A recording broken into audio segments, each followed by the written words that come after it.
nous on parle de tout dama bëgg ñu ginnaaw bi ñu njukkalee Cheikh Anta Diop alxames bële ak El Hadj Mbaye Garmi tey nag dañuy dugg nag ci jaar-jaaram ci yenn ci ay mbir yoo xam ne ni bàyyi na ko fi ci wàllu science surtout dañuy tuddee carbone 14. carbone 14 alors carbone Pape Cheikh boo ko déggee benn atome la boo xamante ne ci composé organique yëpp daf ci am suñu yaram am na carbone matériaux yi ñuy utiliser yu ci bëri carbone daf ci nekk mais carbone yi si nekk d'habitude carbone 12 lay nekk ndax moo stable. am na carbone 13 ak carbone 14 bi nga xamante ne plus temps bi di jàll plus day désintégré wu donc Cheikh Anta Diop relation entre désintégration carbone boobu. ak temps bi moom la trouvé de ce fait dafay permettre dater li nga xamante ne moo nekkoon ci suuf si ñu koy utiliser en archéologie wala yi nga xamante ne moo nekk ci biir terre bi di dund bu xoolee désintégration carbone 14 bi ci nekk da lay mën a wax kat lii nii ça fait 1000 ans mi ngi fii ci suuf. wala ça fait 100 ans mi ngi fii ci suuf day calculer. donc ñu demoon laboratoire carbone 14 dañ ko tuddee au niveau de l'université Faty Dia moo fa demoon rencontré benn professeur bu tudd Maurice Ndeye donc moom mooy responsable laboratoire carbone 14 bi physicien la ci biir laboratoire bi lay liggéeyee di def ay recherche parce que laboratoire bi boo dee xool 1965 ba 86 la doon fonctionner bi Cheikh Anta Diop nekkee di dund mais après dañ ko def musée tëjoon ko fi sax ba ay 99 lañ ko tijjiwaat mais entre temps dañ ko cambriolé du coup liggéeyam yu bëri dañ ko fa jëlee. donc même bu fekkee da nga bëgg ñëw xool résultat yi c'est impossible parce que nekkatu fa en 2001 la commencé waat fonctionner ñoom ñu siy liggéey di dem benn rencontre boo xam ne chaque 3 ans dafay am dans le monde pour xool les avancées de méthode de datation par carbone 14 bi mais actuellement Sénégal foog naa ni seen dem dina jafe parce que machine bi permettre ñuy dater ci boppam dafa yàqu il leur faut 15 millions pour entretien bi plus de détails ak professeur Maurice Ndeye bi nekk ci laboratoire carbone 14. saalu dañ ko def saalu musée la quoi donc matériel bi Cheikh Anta Diop doon utiliser bi fii nekk moom lañ regroupé fii quoi ok comme ça ñu koy woon public bi saa yu ñëwee ba am ay visite fii ñëwoon la ni matériel bi en fait matériel bi 3 parties la quoi y a beneen partie disons ñaari banc de synthèse ñoo fi nekk plus compteur bi mu doon utiliser compteur proportionnel la tudd moom la doon utiliser pour def datation yi quoi. boo xoolee laboratoire bi ba da nga am laboratoire physique ak chimie la quoi voilà dafa doon utiliser benn méthode bu tudd méthode datation par le carbone 14 ak yeneen méthode d'ailleurs yoo xam ne waxuma ko sax ay potassium argon ak yooyu yëpp ay méthode datation la quoi ok dafa am ay application yu bëri nag méthode boobu quoi ci archéologie ci géologie ci et cetera loolu doon def li ma mën wax ci carbone 14 ci langage yu chimiste day naan isotope la quoi donc dama bëgg leen ni pour résumer que carbone dafa ñetti façon carbone moo am carbone 12 carbone 13 ak carbone 14 carbone 12 ak 13 dafa stable maanaam bu fi nekkee boo ko bàyyee 1000 ans du changer ok day stable alors que carbone 14 moom day changer ok day ce qu'on appelle des désintégré en fonction du temps donc dañu trouver relation entre temps bi ak désintégration quoi moo tax mu intéressant quoi parce que boo bëggee remonter temps bi da ngay utiliser méthode bi quoi da ngay utiliser carbone 14 loolu moo sax mooy importance su carbone 14. traitement chimique quoi moom lañ fi def quoi ah dañuy utiliser acide wala base en fonction de la nature de l'échantillon bi si c'est souillé par une base il faut mettre un acide pour le neutraliser quoi après def pour distiller et tout après denc ko fii ci étude bi quoi à des températures appropriées. am ngeen fi matériel bés mi am ngeen fi matériel bu Cheikh Anta. waaw fii nii dafa am ay produits yoo xam ne Cheikh Anta Diop moom la utiliser moom la ñu teg à côté stocké ko en attendant de savoir là où les mettre yeneen yi moom la ñu utiliser actuellement. par exemple c'est un échantillon de bois. Ça c'est un charbon. C'est un charbon boo xam ne qui est déjà précisé c'est-à-dire set na quoi léegi on est sûr qu'il y a que du carbone à l'intérieur maintenant après dañ koy sécher fii quoi en attendant de faire la synthèse donc la transformation dont je t'ai parlé tout à l'heure de l'autre côté de le convertir en CO2 puis en benzène. D'accord donc kon lii këriñ la.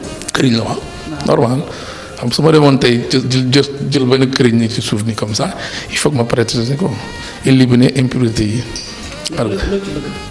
lii nii dama ko bëgg a dater parce que li échantillon boo xam ne dañ ko jël ci benn site archéologique la donc il faut moo wane ni que par exemple su fekkee préoccupation archéologue bi mooy xam à quel moment des gens ont occupé le site donc boo xamee âge lii di nga mën a xam âge occupation site bi par exemple. datation processus la quoi donc dafa am 3 étapes on va dire première étape bi mooy pré-traitement physique deuxième bi mooy pré-traitement chimique mooy salle bi nekk fële fii nag mooy troisième étape bi moom mooy synthèse de benzène dañuy transformer échantillon bi en benzène. benzène benn liquide benn produit chimique la quoi produit aromatique bu am ay propriétés physico-chimiques ñu permettre pour ñu dugal ko ci conteneur bi def suñu datation correctement parce que ici dañuy liggéey en phase liquide contrairement à ce que Cheikh Anta Diop faisait lui il travaille en phase gazeuse. Ces pompes là elles servent à faire ce qu'on appelle le vide. Les réactions ne seront possibles que lorsqu'il y aura un vide complet, il n'y aura plus d'air, etc. Donc, utiliser ces pompes. Il faut que la lumière vienne jusqu'à 0 ici. D'accord? Pour qu'on puisse dire qu'il n'y a plus d'air. Une fois qu'il n'y a plus d'air, on commence les réactions. D'accord? D'accord? Alors, je disais que la première étape, c'est de transformer l'échantillon ici par attaque acide et d'avoir un dégagement de CO2. Une fois qu'on a le CO2, on fait en sorte que le CO2 passe ici à ce niveau. Et là, vous avez un réacteur dans lequel on met ici a priori du lithium. D'accord? Toujours en respectant le vide. On le chauffe à 800 degrés environ à partir de là. Et tu fais un chauffage de 4 heures de temps. On laisse 4 heures. En ce moment-là, le lithium va réagir avec le CO2 pour donner du carbure de lithium et de l'oxyde de lithium. Et on laisse refroidir jusqu'à demain. waaw machine bi daal mooy machine bu gën a important fii puis moo ñuy permettre ñu dater de trouver activité. Malheureusement depuis 2015 nekkul di dox voilà donc mën nga def lu la neex ci saal yi def sa chimie ñëw ba fii mais tant que doxul lii doo mën a def datation.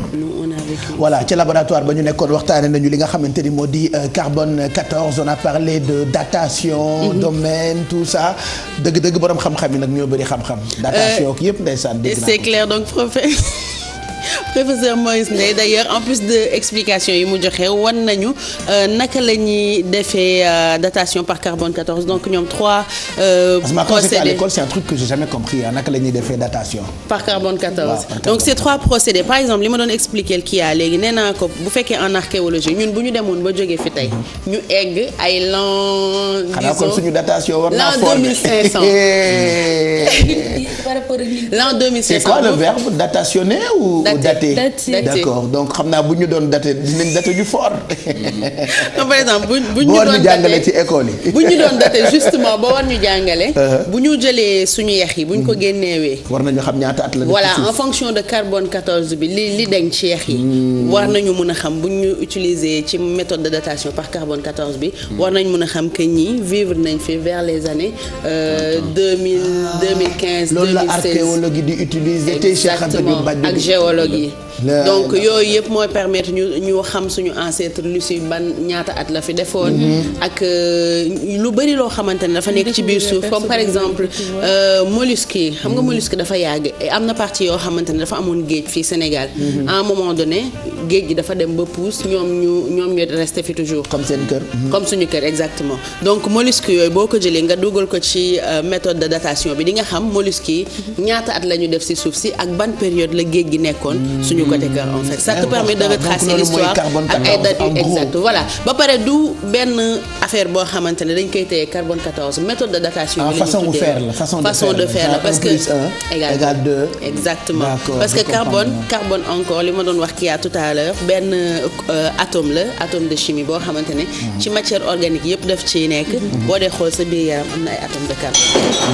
voilà important Alfie moo ko seede noonu ci waddal ay bouteilles ak ay palaat merci en tout cas on a compris xam nañu lu ñu xamul woon. ci science carbone 14 merci beaucoup à Faty Dieng ak Thierno Laurent Mendy parce que ñoom ñoo demoon def reportage bi on devait aller faire le même reportage maanaam moom finalement il m'a dit voilà def nañ ko merci beaucoup. voilà c'est la même rédaction. voilà exactement merci carbone 14 mën ngeen ko am ci YouTube bi /TFM wala ci site internet bu télévision Futur Média www.igfm.sn bu ñu jógee ci Cheikh Anta Diop ak loolee nga xam ne ni defar na ko tuddee ko carbone 14 dañuy waxtaan.